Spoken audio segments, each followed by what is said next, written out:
Our children are in a spiritual and psychological battlefield every single day of their lives. And if we don't realize that they're in battle, then they're already going to lose. I think the story that we need to tell our kids, among other things, is that they are a hero on their own journey. Parents need to understand this stuff in order to pass it on to their kids. What is the reason that Hollywood produces content that is so bad for people? Parents need to step into the breach and say, this is my responsibility. These children are ours. And I think that if we take these values of Tuttle Twins or Brave Books or PragerU and we lean in and say, this is why this is so good. If we all do that, I think that we can turn an entire culture around. I'm so glad the three of us are sitting together. I think it's been long overdue, but the timing could not be any better. The three of us are in this world of edutainment, educational entertainment. We are trying to serve our children. We have a deep understanding of what has gone wrong. And I really want the people who are listening to learn from the two of you how you have started your journeys in the world of trying to fix this broken education system. First, by understanding, the motives, what has gone wrong, and what can we do to fix it? But before we get started, I want to share with you, I mentioned that I'm going to share some surprises about how I came to really become such a huge admirer of both of you and why I thought it would be fun to sit together.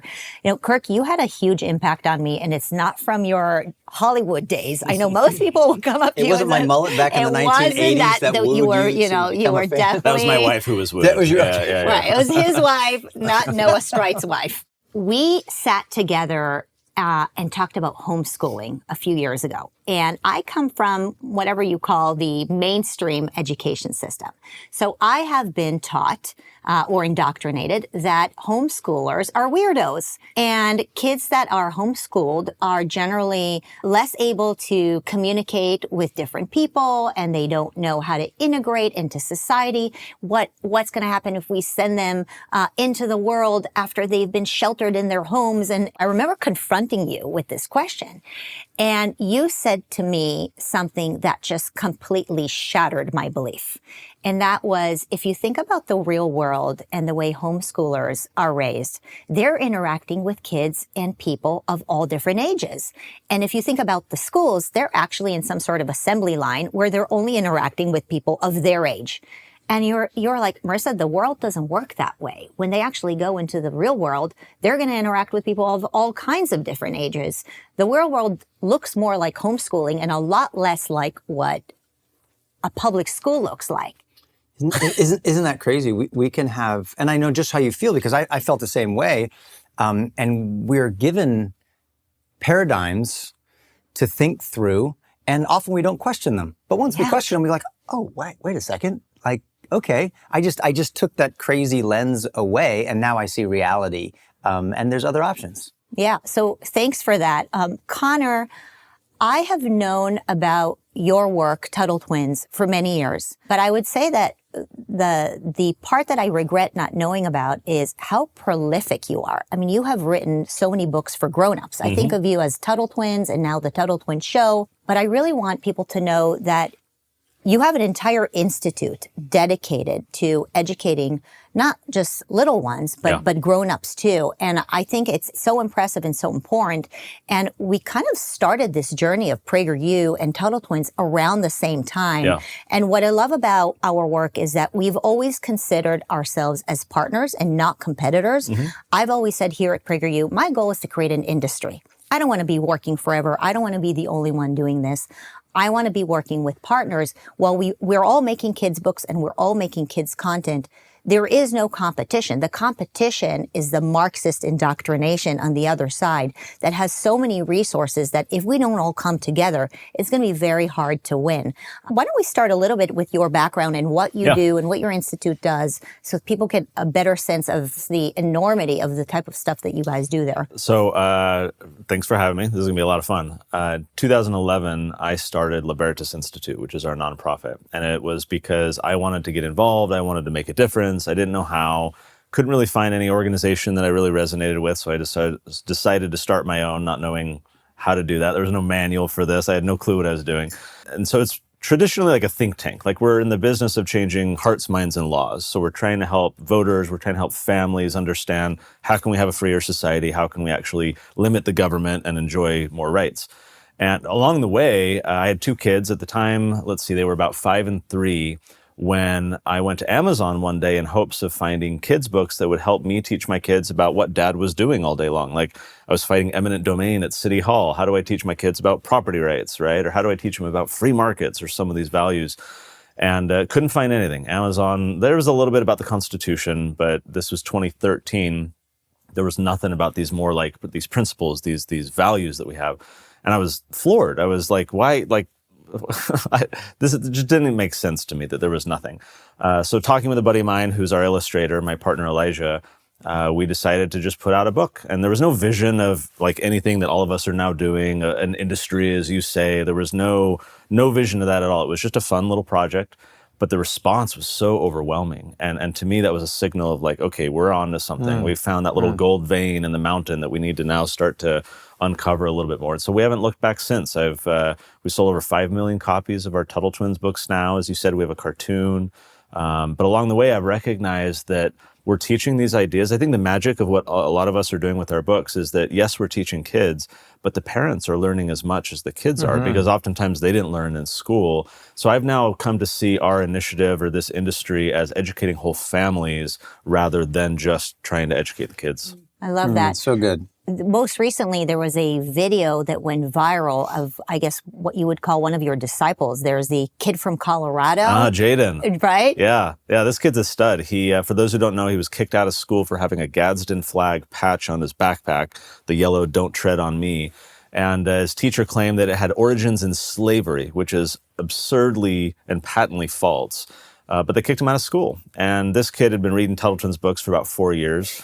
And She didn't know who she was dealing with. So he knew history. He knew about free speech. He knew about standing up for his rights. And so we shared the video, 50 million views, and the teacher and the administration quickly walked it back. But to me, the question for all of us is then, how do we make 1 million more kids like Jaden who understand history, who know their rights, who can put up with or don't put up with the nonsense in the schools and with those in the government? That to me is a really exciting and invigorating idea, planting those seeds and then seeing what germinates in the future. How do we make the virtuous something very attractive? You know, people talk about, whether it's Christian education or conservative education as something that's cringe or not that attractive. I mean, you come from Hollywood. You've made so many successful movies. I think of you as a cool guy. You know, the left wants to attack you and say that you're cringe. How do we make entertaining, virtuous content? My kids might agree that Dad's a little cringe every once in a while when I pull out a dad joke here and there. I think we make it cool and we make it relevant and we make it popular by doing just what you're doing. Have them watch Tuttle Twins, have them read those kinds of books and lean into it and model for them how attractive it is by getting into it yourself, moms and dads. Yeah. Someone recently said to me, well, I like to tell people before they get married that it's really hard. There's lots of problems, there's lots of things. This is not going to be a cakewalk. And they sort of emphasize the problems. And his wife says, well, but I think that we need to emphasize to people how wonderful marriage is. Yeah. People today have been taught that marriage is this misogynistic thing and that there's all sorts of problems and we'd probably be better off without the institution. I think we need to let them know that there's this sacred covenant, one flesh thing going on that's so different and beautiful so that people really want to go into it. And then all of a sudden your conflict within the marriage is now in the context of something so beautiful, you don't want to give up on it. Mm-hmm. And I think that if we take these values of Tuttle Twins or Brave Books or PragerU and we lean in and say, this is why this is so good. This is why these values are so much better. It leads to your blessing. It leads to your protection. Every human child is looking for a sense of identity and purpose and destiny. And there are no other sources that will provide those treasures for these kids than the values that we're talking about. So, look, you're a super creative person. You're incredibly talented. God gave you those things. I can't do what you do, and I can influence the people that you influence, but I can support you with prayers, with money, and then I can do what I can do in my sphere. And if we all do that, I think that we can turn an entire culture around. Mm-hmm. You know, you come from the world of entertainment. Do you think that entertainment always has to be subversive? I think that's part of some of the criticism that I'm getting about especially making things for teenagers, is that you need to have an edge to it. It needs to feel like we're the rebels now, and therefore they should be attracted to us. What is the reason that Hollywood produces content that is basically so bad for people, right? It's about cheating.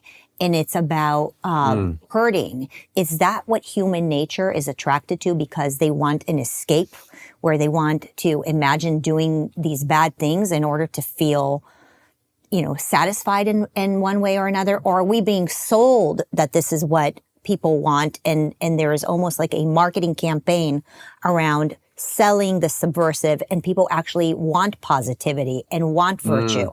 Just want to clarify, when by subversive, you're talking about rebellious, you're talking about edgy, you're talking about throw off authority and Yes. rather than virtuous. Yes. Yeah.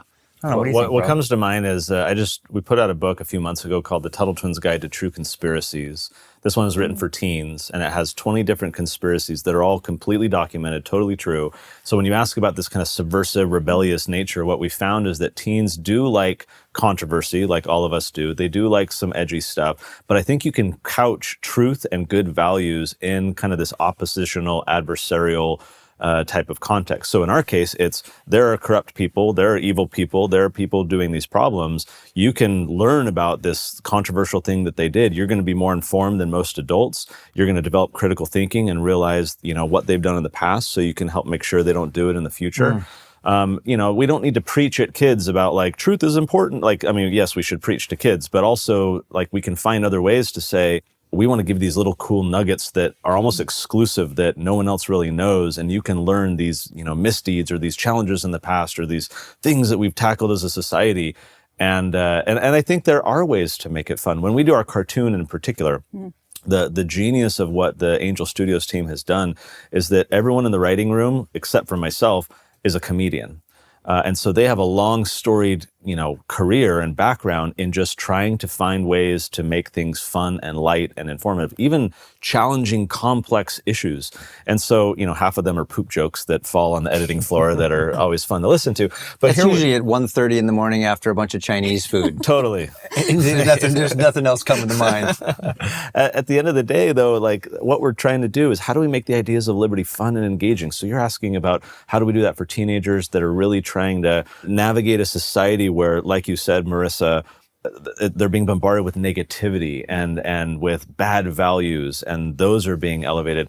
I think we can compete. I don't think we have to make cheesy stuff. I don't think we have to only preach and teach, positively, though that's important. I think we can be a little edgy, have a little fun, but do it in a way that's delivering some very important values and principles along the way.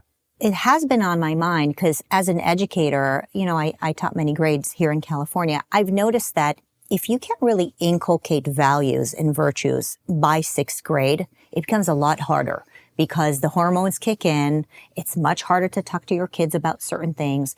And so how do we get to that point where, the kids are engaged? I always said, just make sure that you have a lot of great conversations with your children, right? Because kids like to feel like they're in the loop, right? But you don't want to do what the left does, where they loop them in on things that are 100% an adult issue.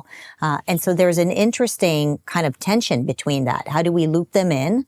How do we inoculate them against what they're about to hear in the outside world? We're not going to lock them in the house.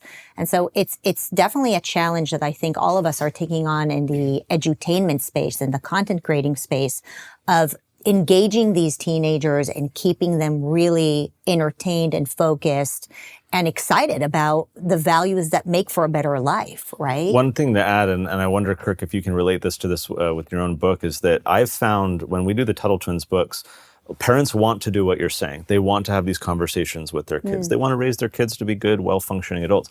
But a lot of these parents feel incapable of having those conversations. They feel that their own understanding of these types of ideas are superficial or not that substantive. And so they withdraw and they don't engage with their kids. And then 10, 20 years later, they wonder, how is it that my kid, veered off course and became a social justice warrior? Do you find that at all? I feel like this parental incapacity is a big stumbling block for a lot of people, and all the more reason why our materials, I think, should be as much about educating the families, the parents, as it is the kids. I agree. I often find myself learning so much great stuff from this 6th grade material because it's communicated in such a way that that anybody can understand it. And I think the best things are communicated in simple ways. You can then get them more nuanced as we mature.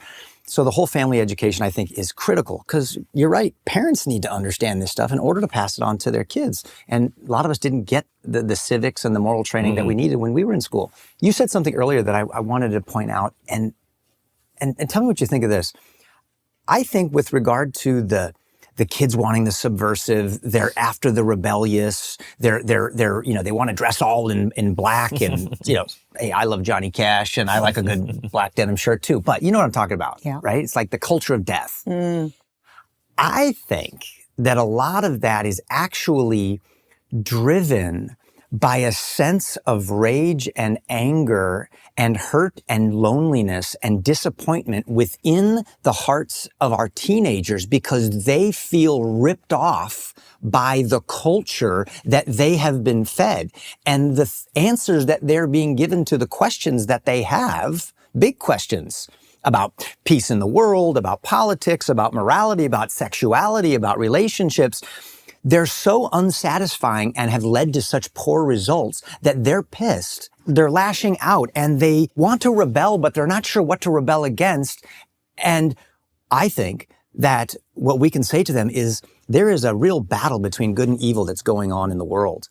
And what you've been fed such a steady diet of through media, through your phone, through all of this stuff, is producing the feelings that you have that's driving so much of this subversive, rebellious hunger.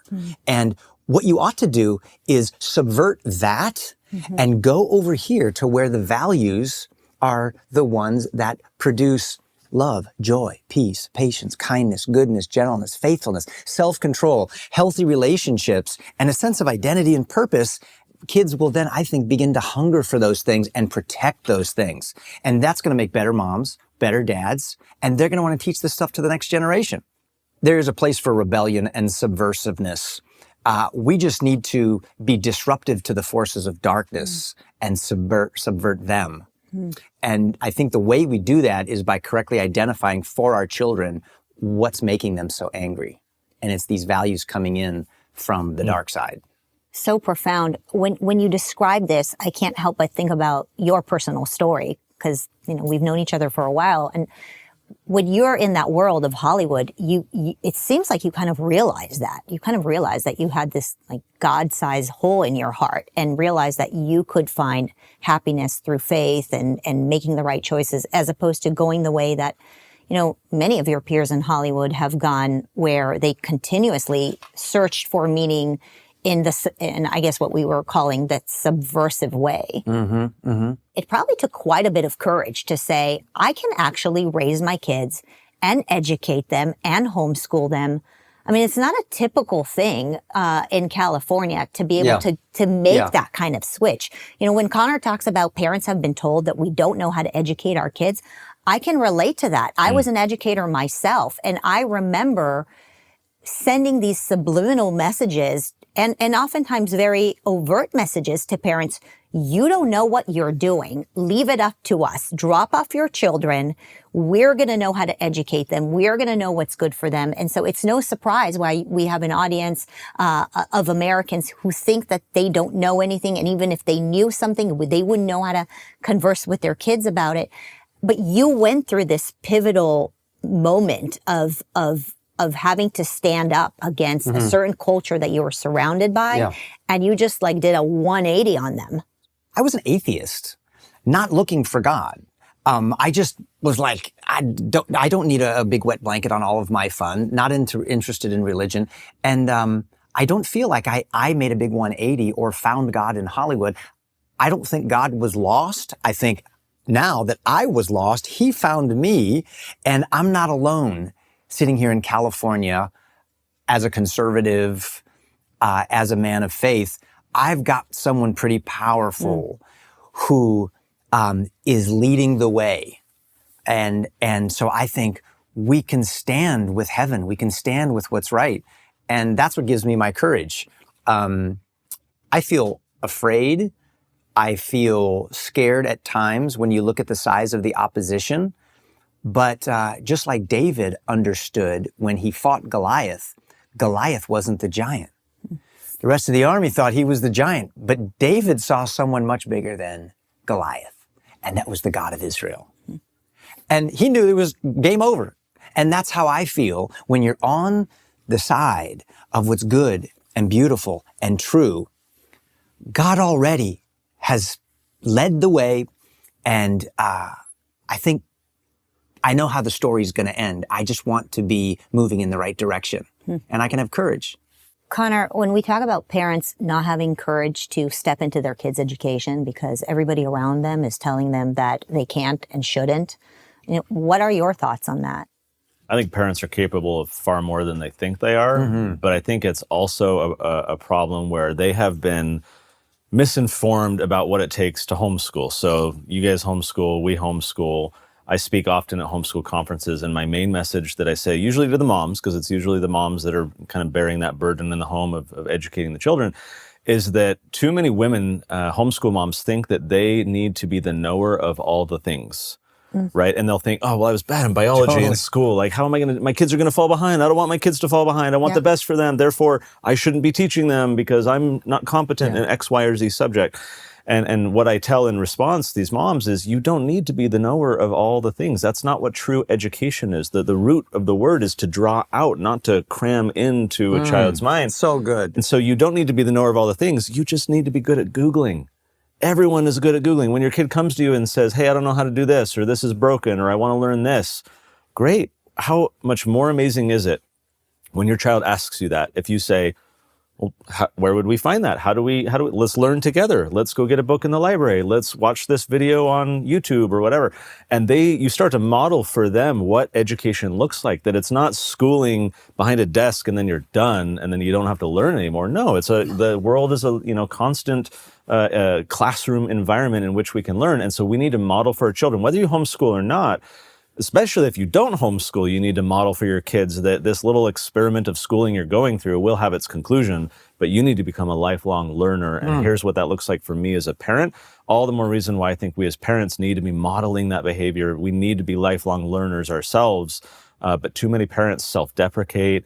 I'm so glad I don't have to go to school anymore. They celebrate when their kids are out of the house and I can go do what I want with my, gal pals. This is a family experiment. This is something that needs to unify parents and kids, whether you homeschool or not, is demonstrating to your kids what it looks like to learn. And that we're never the masters in any subject. We're always learning. I always have questions or don't know how to do things, but I've learned how to learn. And anyone of any background, whether you homeschool or not, can do that. I think that's the message. It's a positive one. It's a hopeful one that we need to deliver to parents, that you can do it too. That you don't have to have a special background or a credential, or you don't have to have gotten straight A's in school. Your kids will turn out okay, but learn alongside them and then have fun on the journey. Connor, that is so important. That is just so great. I mean, that's just golden there. But you just took a lot of money away from a lot of organizations that want to be credentialed and certified to be the only ones that can teach the kids. Yeah. And yet, last time I checked, God keeps giving babies to moms and dads. You're teaching them that, with some curiosity and hard work, you can learn for the rest of your life. Well, it's the guilds of old, right, that had these very protectionist systems in which, you need to be properly credentialed, you need to be one of us, only we can do this particular trade. Yeah. It's a great scam if you can pull it off. Or the priests of old, like, you're not going to read the Bible, I'm going to read it to you, I will interpret it. Like, the silver lining of COVID, in my mind, is that the word has gotten out to so many parents that, like, there are alternatives, that you can do it too. When COVID first started, my wife did a little cottage meeting in our backyard because suddenly everyone in the neighborhood was homeschooling, and these moms are terrified and worried, like, how do I, what do I do, and what books do I use, or how do I, and but in reality, it's not that hard, and it's these these myths that have perpetuated for decades that you said a lot in your former profession. A lot of these teachers will maybe consciously or subconsciously perpetuate this narrative that we're the professionals, leave it to us. We're the guild of education, right? This isn't for parents. But now the word has gotten out that that's not the case. And we are now in an environment, we could talk education savings accounts with all these laws around the country passing, allowing parents to take their taxpayer dollars and go to schools, the explosion of micro schools, the explosion of homeschooling. The toothpaste is out of the tube and we're not going back, which to me is super exciting. The other thing that is so important for moms and dads to understand, especially moms and dads who put a high price tag on values, faith, is that these organizational, institutional, educational options, generally speaking, are not even going to hold a candle to what you can do to educate your children. And I don't think there's a rigid template for it. I don't think it's got to be the homeschool thing that Connor's talking about or that Kirk's talking about. Maybe it's a private school, maybe it's a co-op, maybe it's a traveling adventure for 2 years with your kids across the country or whatever. But the idea is, for those of us who look to the scriptures that say things like in the Shema, take these principles and teach them diligently to your children when they rise up in the morning, when they walk along the way, and they go to sleep at night. Train them up or bring them up in the way they should go. We often think of data transfer, teaching them math, teaching them science, teaching them literature, whatever. But the real heart of the Hebrew there and the Greek there is nourish them up in the way they should go. And it's a heart transfer, not just a head-to-head transfer. It's not data download. Siri is good and Google and Alexa is good at data download, but Alexa has no wisdom. Alexa has no character.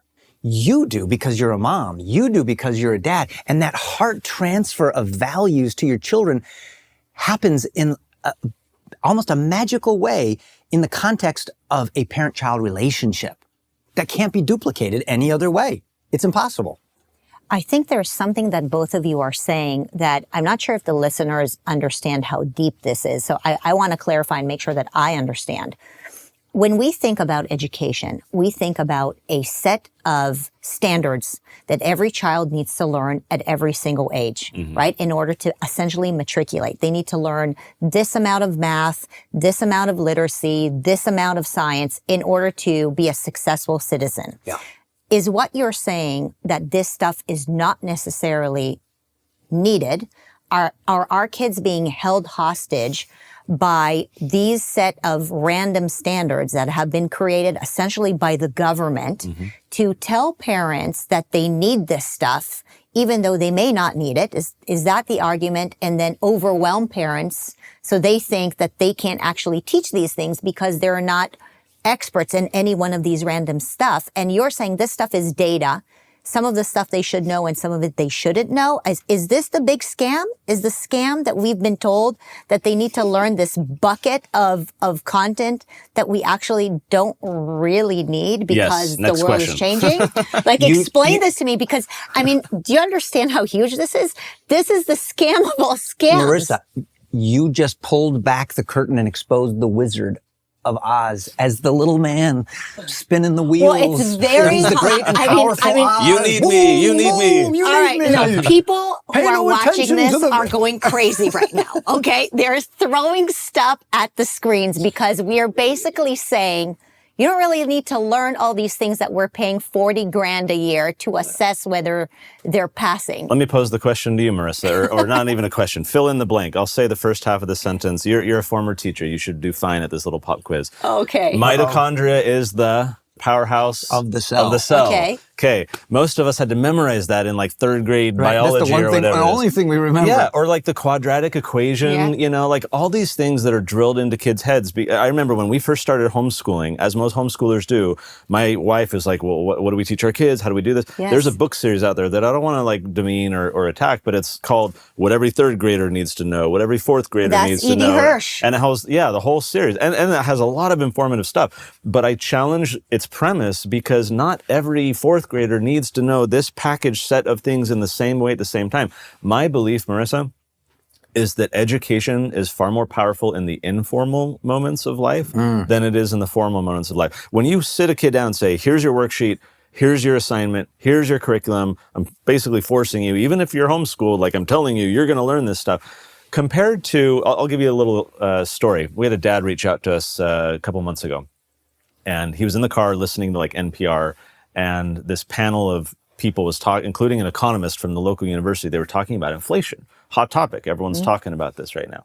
And they're all talking about, why is inflation happening? What's causing it? And the economist, a credentialed economist from the Guild, right, says to the listeners of the radio program, including this dad and his children in the back seat, well, I'll tell you why inflation is happening. Have you seen the price of all these Taylor Swift concerts? The tickets, they're astronomical. People are spending a lot of money. It's heating up the economy. We just need to slow things down so prices don't rise. To which the 9-year-old daughter in the back seat chimes up and says, that's not why inflation's happening. It's because the Federal Reserve is printing a bunch of money. Well, the dad knew exactly why she said that, because we have a book called The Creature from Jekyll Island, which is all about the Fed and money and inflation. So he turns off the radio. And he, laughs to himself, but he was able to have this amazing conversation with his daughter, not in a scripted setting, not in a, let's talk about money today. And here, it was this informal, spontaneous moment.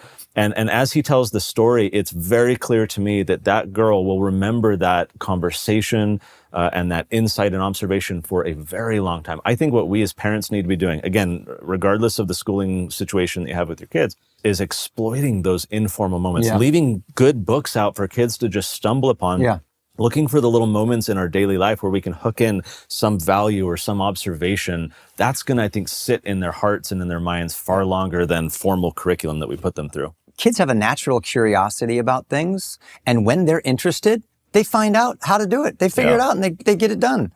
I think that we should give kids an education that liberally covers all different topics, and so that they can say, oh gosh, I didn't know I liked agriculture so much. I mean, gosh, I want to get into regenerative farming and do that. I never would have known if I hadn't taken this class. Learning how to think critically and being rooted in a set of transcendent values and truths that allow you to go out into the wild, weird, and wonderful parts of culture, safe and secure, knowing that I'm not going to get swept up and dominated by politics or the entertainment industry. I can actually help shape politics and entertainment industry because I'm rooted in something that's real and that's good. Okay, so you're basically saying that we don't need to worry so much about a body of knowledge that a child, let's say, needs to learn by a certain age or a certain grade. What about things like cultural literacy or civics? Like, conservatives, complain all the time, and I think rightfully so, that Americans don't know what America is about. We're a nation with amnesia, and we therefore don't want to defend our country. We can't defend our values because we've never been taught these values. Is there no place to have certain standards for a body of knowledge, let's say, on American civics and the Federalist Papers or systems that have worked? If we just say, well, if it's open-ended and whether a child is interested in civics or not, it doesn't matter whether they learn it or not. What about those things that make for cultural literacy, make us American? If we don't teach our kids what it means to be an American, will we lose America? Those standards do exist. They've existed in the public schools for a very long time, teaching kids civic, social studies, the basics of our 3 branches of government, the history of the Pilgrims, and on and on and on. And yet what the nation's report card released just a few months ago was the latest data on 8th graders. They regularly do 4th and 8th and 12th grade assessments. They found that for 8th graders, only 13% of them were proficient in American history across the whole country, a massively failing grade. And so to me, it invites an opportunity to say, are we teaching the right stuff, but are we teaching it the right way? Should we rely on the government, which is public schools? Should we rely on the government to teach the nature of government? Can you really expect that the government is ever going to teach the problems with government? Right? I mean, so when we're relying on government schools to be the purveyor of civic education, so much of civic education is learning about tyrants, learning about the abuse of power, learning about what your individual rights are and the contrast of that against people who are trying to take them from you. We can't rely on the very beneficiaries of ignorance to try and correct it. right? Those in power benefit from it. Like think of it this way: if you were a dictator for a day, so Kirk Cameron, king of the world for a day. Now I'm speaking your language. you're singing my song now. So does Kirk want to rule a people of entrepreneurial, civic-minded, historically literate, critically thinking individuals who can see through his shenanigans and learn from history and say, we're not going to? Of course not. No. What Kirk wants is a citizenry of dumbed down, distracted, bred in circuses individuals who don't understand their rights, don't understand history.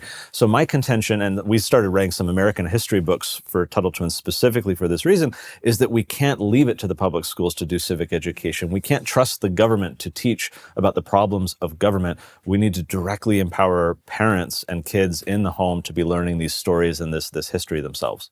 Education, historically, in early America, was seen as this sacred discipline that was primarily embraced by parents with the help of church and even funded by governments like local governments and state governments to say, we want to produce a great citizenry of people who are moral and ethical and good, and they love God, they love their country, they love their family, we're going to have good laws and keep evil at bay. And so they would pay for things with taxes to support these good values. And then it was in the mid-1800s where in the State Board of Education in Massachusetts, led by a guy named Horace Mann, who modeled some system after a Prussian system, comes in and says, okay, we want to get rid of sort of a state church concept, which all the different states had embraced. You know, if you didn't like this church, you could go to this state, and they had a different church over here, and it was local to the states. Let's get rid of that. And when it did, within 4 years, started essentially these common schools where you would take state funding, and we're going to educate the kids to get rid of poverty, to get rid of crime, and all this other stuff. And we want it to be free and non-sectarian. So essentially, they created a new state church in Massachusetts, but called it public schooling. And now the values of whoever's running it, the government, now becomes the transcendent authority that establishes all the values that have led us to all of this coming out from Scholastic, where we have twisted, perverted, confusing things for children, but it's all okay because it's coming from the state boards of education, from the guild, from the credential. And it all comes down to, what's the whole thing rooted in? What are you tying all of this truth and morality back to? Is it your own ideas? Is it somebody else's ideas? Is it the scriptures? In early America, 1647, they had an act called the Old Deluder Satan Act. This is 25 years after the Pilgrims get here. And what do? They have an act in Massachusetts that basically says, since we know one of the old tricks of the devil is to keep the knowledge of the scriptures from people, we are going to pass an act that says if you have 50 or more families in your town, you need to appoint somebody amongst yourselves and pay to have that person teach everybody how to read. So that way they'll never be ignorant and illiterate. Well, that's how much they valued their anchor, which was the scriptures. A moral code from Moses that's been around for thousands of years and produced the freest, most prosperous, and moral value systems in the world. This is what our country is ultimately built on. And when you get people coming in and replacing God and His Word with a government, and now everyone's looking to public school, public health, all these other things to be provider, protector, and sustainer, all of a sudden, you haven't really created a secular society or public schools. You've just swapped out one orthodoxy for another, one God for another. And the public school in a secular society has just become the new Orthodox Church. Well, can I build on Horace Mann? Another name you're familiar with is John Dewey, who during the Progressive era wrote many books, including My Pedagogic Creed. Here's a guy who was a secular humanist. He did not believe in God. And yet in his writings repeatedly, he says things like, teachers are the prophets of the one true God.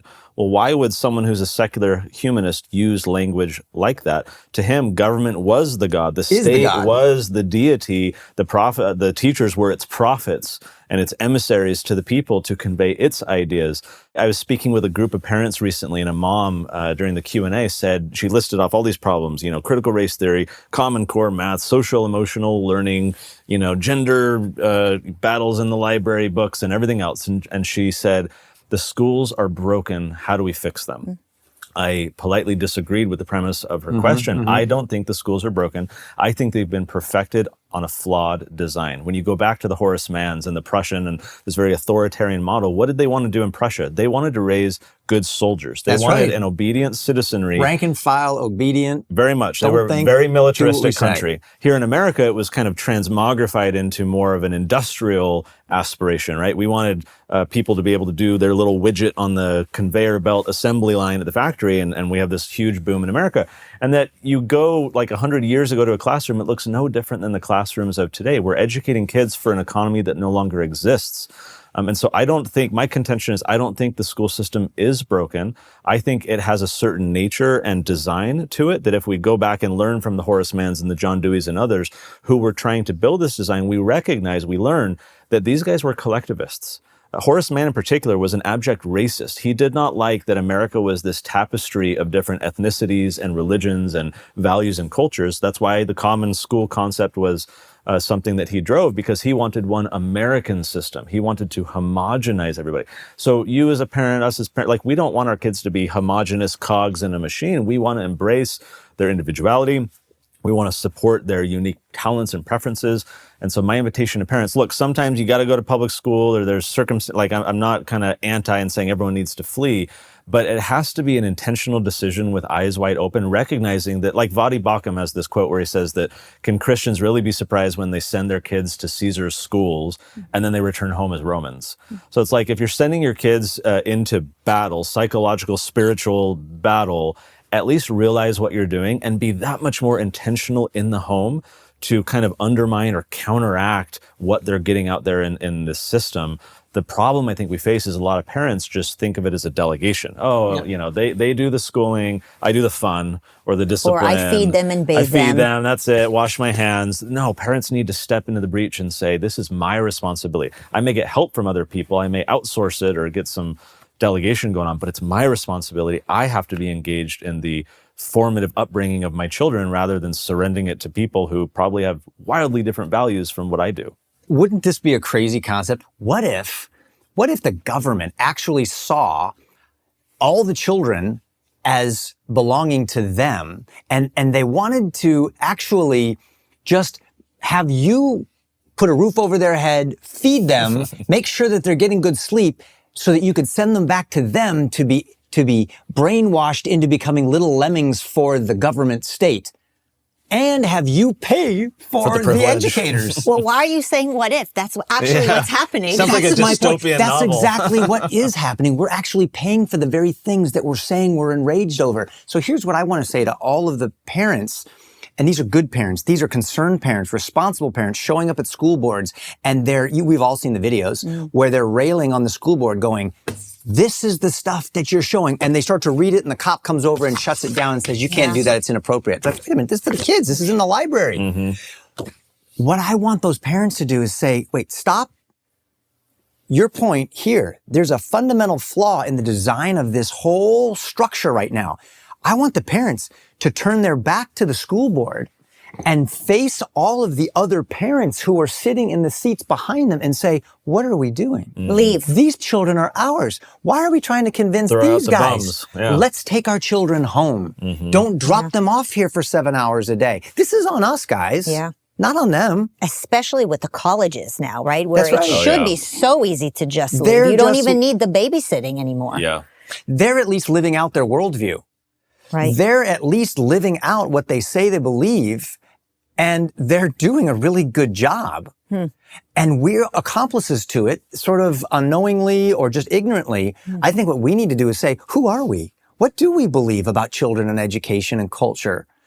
And let's live out what we believe. And we need to help each other because we've been duped for a while. So let's get together in community, sit around the campfire, get back to the basics and say, who are we and what do we believe? Yeah.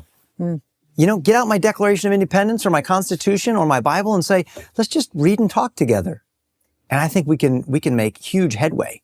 Kirk, you bring up the issue of indoctrination. So we have been attacked for indoctrinating with pro-American conservative ideas. I don't know if you all know this, but we now produce content that is available for free as an option for teachers to use in schools. And there are actually many states that have partnered with us and said, yes, you can make a choice, because we're obsessed with choice here, make a choice to use any of PragerU's free content in schools. And the media and the teachers' unions and all of those who don't believe in freedom of choice have been attacking us, saying PragerU is indoctrinating. This word indoctrination is part of a list of this word game that the media and the left have been using in order to manipulate and scare us out of action. And I'm just curious, what are your thoughts on this word? I'll say this, that when we started Tuttle Twins, I shied away from the term because we similarly would get criticized. How dare you teach kids about free markets and money and entrepreneurship? Wait till they're adults. You're indoctrinating them with your more libertarian, center-right point of view. I no longer shy away from the term. I fully embrace it because to me, as we were talking before recording, indoctrination is really just teaching doctrine. And kids are going to learn doctrine from some source. They're going to learn a worldview and a lens through which they look at the world. Christian, Jewish, conservative, religious parents, they always will consistently take their kids to Sunday school or have the little, Bible for kids and cartoons. And none of these parents question transmitting their religious values to their kids. What I have seen over the past decade of doing this work is a lot more hesitance from these parents in transmitting their political, civic, economic values and understandings to their children. Again, going back to what we said earlier, I think a lot of them, it's very superficial. They don't really understand, therefore they don't, whereas they understand far more about their religion. Similarly with the word propaganda, it's a very pejorative term. We think of the Nazis and Goebbels and all these guys, but at its simplest, propaganda is just the propagation of an idea. And so to me, the doctrine or the propagated idea really just comes down to the war, the clash of ideas.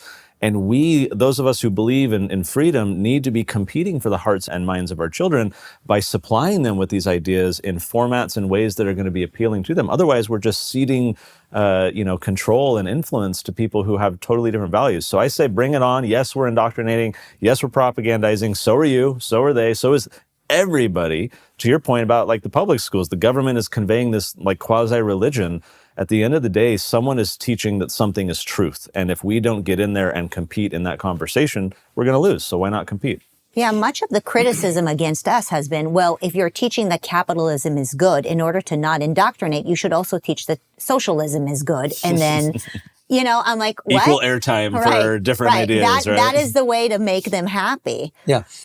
You seem like you had a That's reaction why we should have that. straight month in schools too, with our own flag. Exactly. For all the straight guys who want to really teach that, and let's do that. Masculine Men Month. Well, of course not. We're not. That would be wrong. That's right. So it's always this double standard. In fact, I've been trying to point out the double standard when it comes to reading children's books in libraries. You can read these books and you'll get awards. For reading these books. This one here. Welcome to St. Hell, My Trans Teen Misadventure. Now, in this book, produced by Scholastic, there are pornographic sex scenes as well as pictures of how you can inject yourself with hormones and girls can turn themselves into, modestly equipped boys by doing certain things and hide all this from your parents. This is all being inclusive. This is all being compassionate. But when I want to go in and read a book like this, which is about love, compassion, joy, and peace, that is indoctrination. And I say, well, wait a minute. I think we're playing a word game here. I thought the name of the game was diversity, equity, inclusion. Why are you only wanting one kind of book? That's not diversity. Why are you not letting me come into the library? That's not equity. And you're excluding me and all these hundreds of parents standing outside in the parking lot from coming in because you think they're a bunch of terrorists. We have to also recapture the language and understand that words are very, very powerful. If we're going to speak the truth to people and speak it in love, you have to be rooted and grounded in what is truth and what is love, or else you're going to let others make you believe that you're a bigot, that you're a racist, and that you're a hater, when you're not. Your books were banned from libraries? Yeah, these books, when I wanted to read them publicly to children in schools, we were turned down by libraries that had previously held drag queen story hours for children. And the reasons is like, well, we have a community of love and inclusion here. We don't want you in. Because you're a Christian? I don't know. I mean, I sent them a free copy of the book and it was still a no-go until I said, well, this is America. You're engaging in viewpoint discrimination of the worst type. It's because you think that this has some religious content to it. And I'm prepared to assert my rights in court. And they reversed course. I would go in and read, and we'd have literally more people there than they'd ever had in the history of the downtown Minneapolis library or New York or LA, Seattle, whatever, because parents are saying, we are being overlooked and silenced. We don't want this woke garbage that's coming in and ruining our culture and our kids. We want to get back to these values.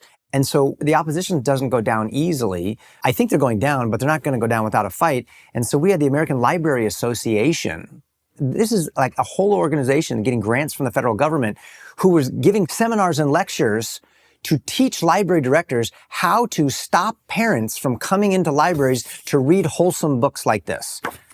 Tuttle Twins stuff, this type of thing that was initiated by the parents because they're led by somebody who describes herself on her social media platform as an avowed Marxist and goes to seminars that teach how we can make not only public schools but public libraries centers for socialist organizations.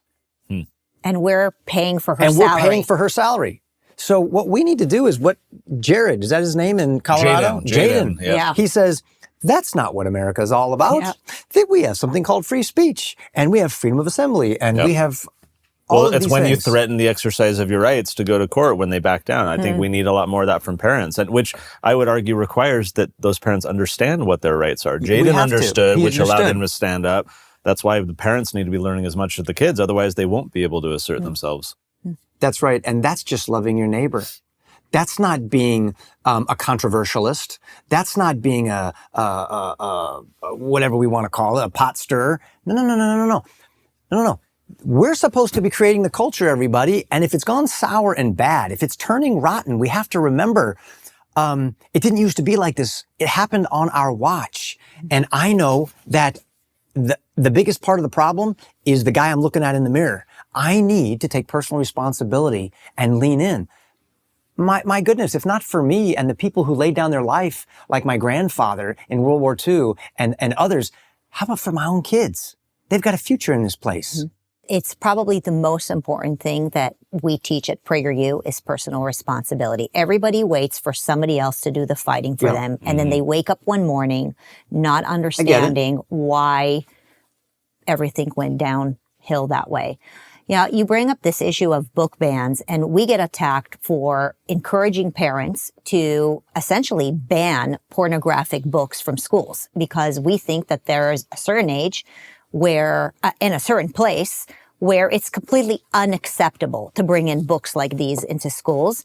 I'm holding here an article from NPR from 2022, not that long ago. The case for starting sex education in kindergarten through hula hoops recommended. This attack that now conservatives are engaged in book bans could not be more preposterous because what the left does is they want to ban every single piece of content on the conservative side. But now they're saying conservative parents are horrible because they're banning books. I know, Connor, you are obsessed with freedom. You're you're pretty obsessed with freedom, right? It's fair to say you dedicated your entire life to freedom. What are your thoughts about book bans in schools? Perhaps an unconventional one, and that is I think it's missing the mark of where the real problem is. We've talked a little bit about this already. If you're talking about book bans in schools, what you're really talking about is who gets to have the levers of power to determine what books are in there. And so when the context of what we're talking about is a public or a government school, that is inherently a political process. And people of wildly different political and faith backgrounds or of no faith or whatever all have as much right as you or I do as taxpayers to contest what is happening.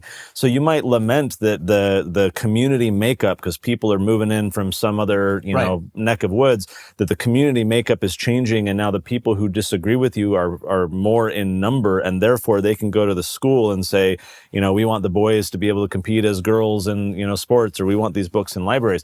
When we're admitting that it's okay to have education be a politicized process, I think we've already lost. You've already lost the battle. It's just a matter of time. Absolutely. So to me, again, I don't want to demean anyone who sends their kids to public school. I call myself a product of the public school system.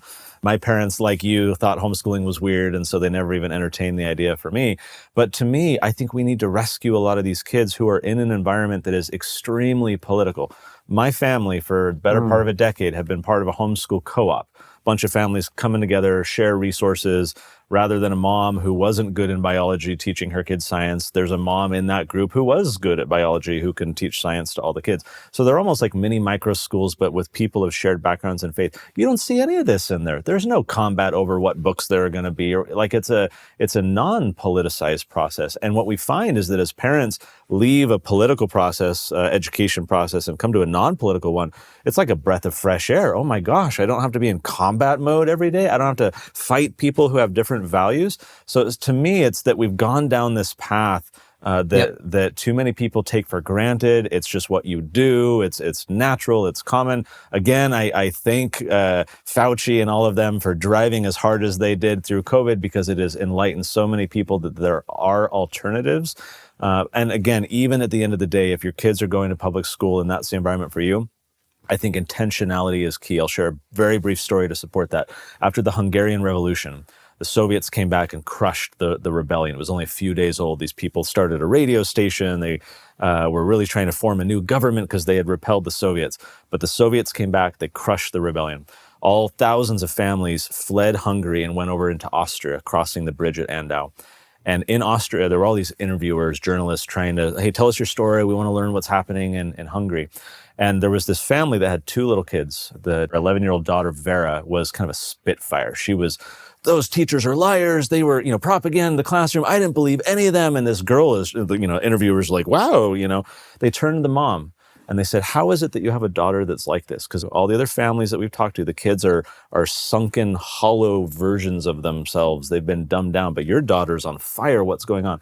Mrs. Hadjock's reply, I'll never forget it. She said, every night after the power went out, we would go down into the cellar and we would read the Bible together as a family, and we would wash our children's brains of all the filth that had been put into them that day in school. It's that daily act of intentionality that I think parents, regardless, even if you homeschool, you still need to be intentional, because your kids are getting it from peers and social media and everything else, right?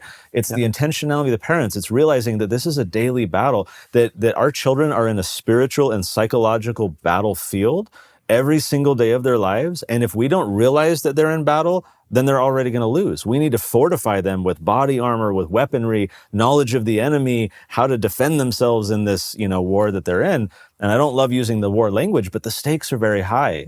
And too many parents are realizing too late that their children have become casualties in this war. My hope for parents through all of our collective effort is that we can get in that game early and have that level of intentionality that the Hadjock family had, so that every single day we're in there saying, what did you learn? Let me challenge that. Let me give you some more context. That's what we need to do. Man, it's so good. Gave me the chills. And it sounds like it could be an overwhelming task. How do we equip children to be warriors in a battle that is a battle of the ages? It's between good and evil, so big. But here's the beautiful thing, is that we have the opportunity, if we embrace family the way it's meant to be, to where you can be with your children in the context of this very special relationship when they wake up in the morning. Hi, honey. How are you? Come on, let's go have some breakfast together. You can walk in the park with them. You can read them stories when you're taking them to the grocery store, when you're taking them to the soccer field, and when you put them down to sleep, and when they wake up in the morning. You actually have these tiny little everyday, non-formal moments between things where they're constantly learning. And it actually almost happens naturally if you're intentional and you're living out your world. Just bring them with you. Yeah. just the other day, I had a situation happen with work, and I'm trying to work through this conflict right now.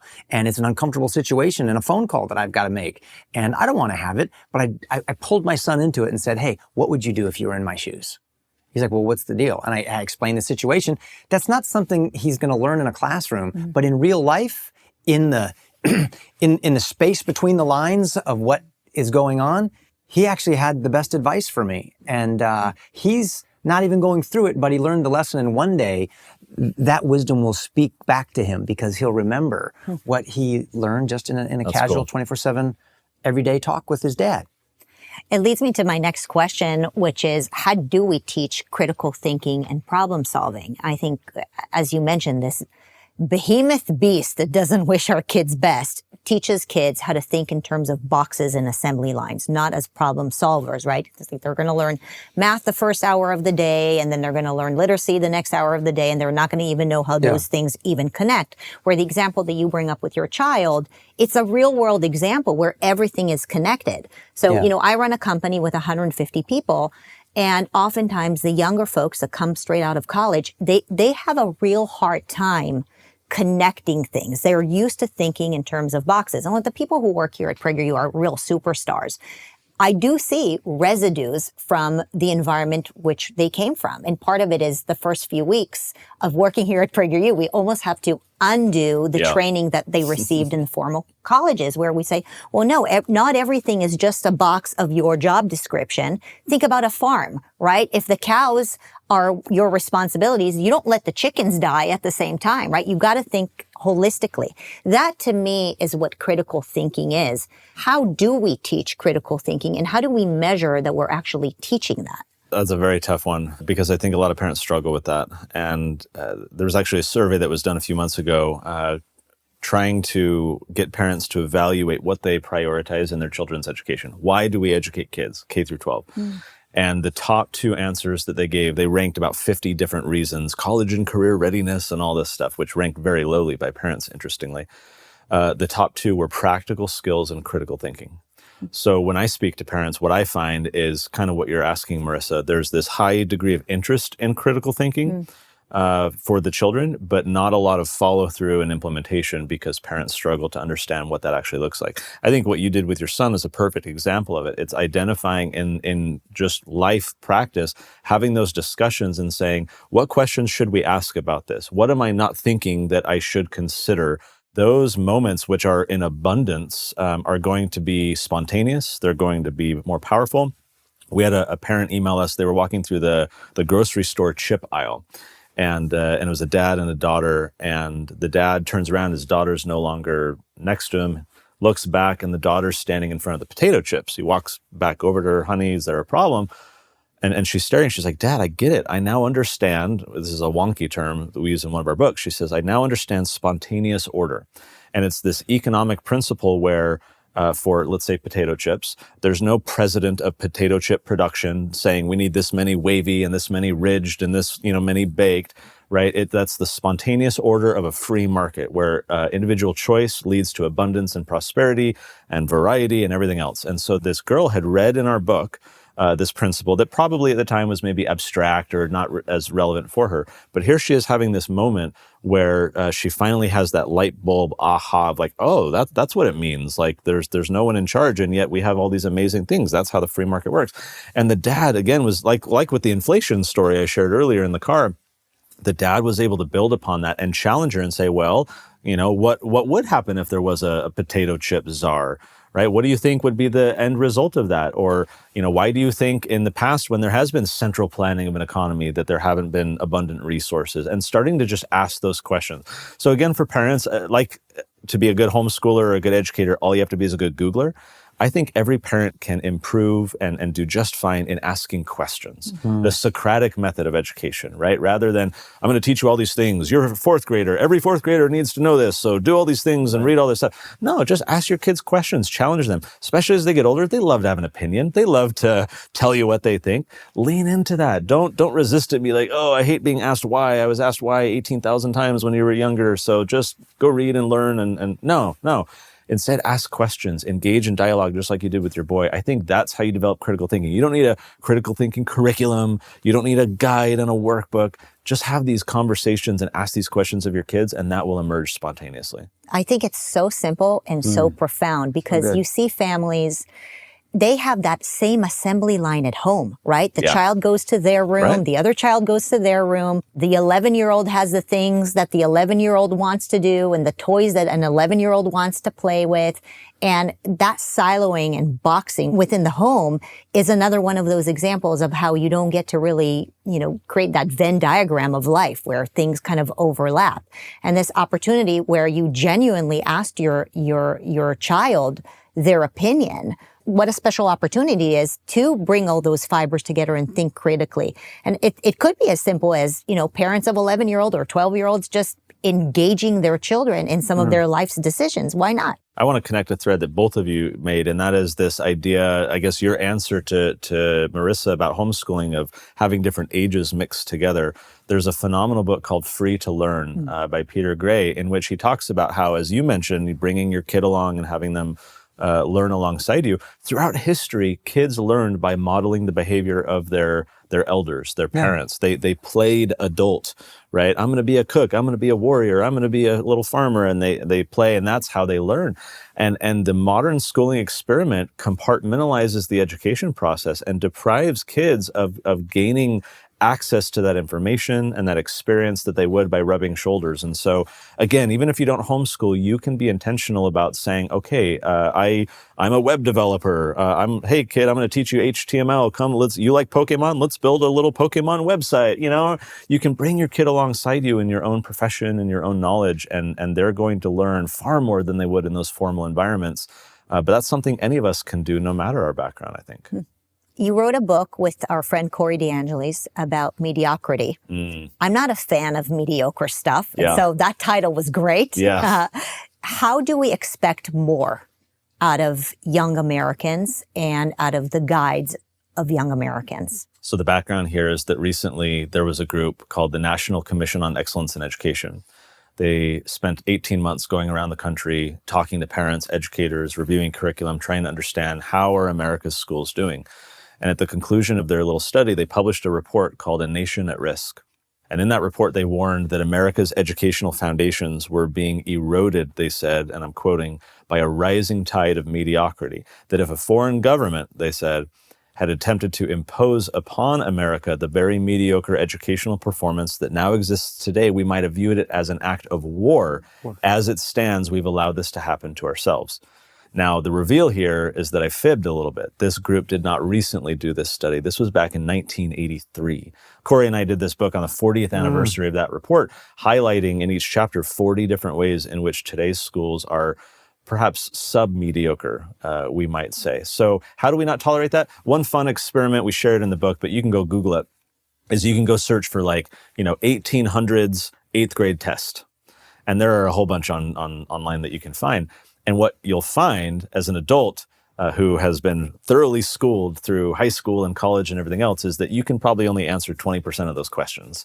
That the level of education expected of younger kids a century or a century and a half ago was far superior to what we have today. There's an amazing teacher, the late John Taylor Gatto. He was a 30-year veteran of public school. And in New York, he won New York City Teacher of the Year, New York State Teacher of the Year. In the very year when he won that award, he quit by writing an op-ed in the Wall Street Journal titled, "I Quit, I Think," in which he goes on to say that if anyone knows of a profession where he can help kids without also harming them, to please let him know.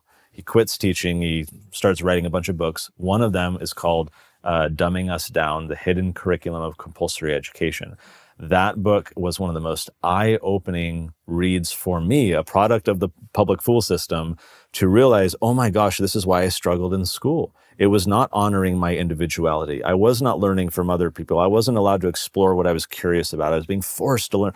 On and on and on. He articulates some of the problems.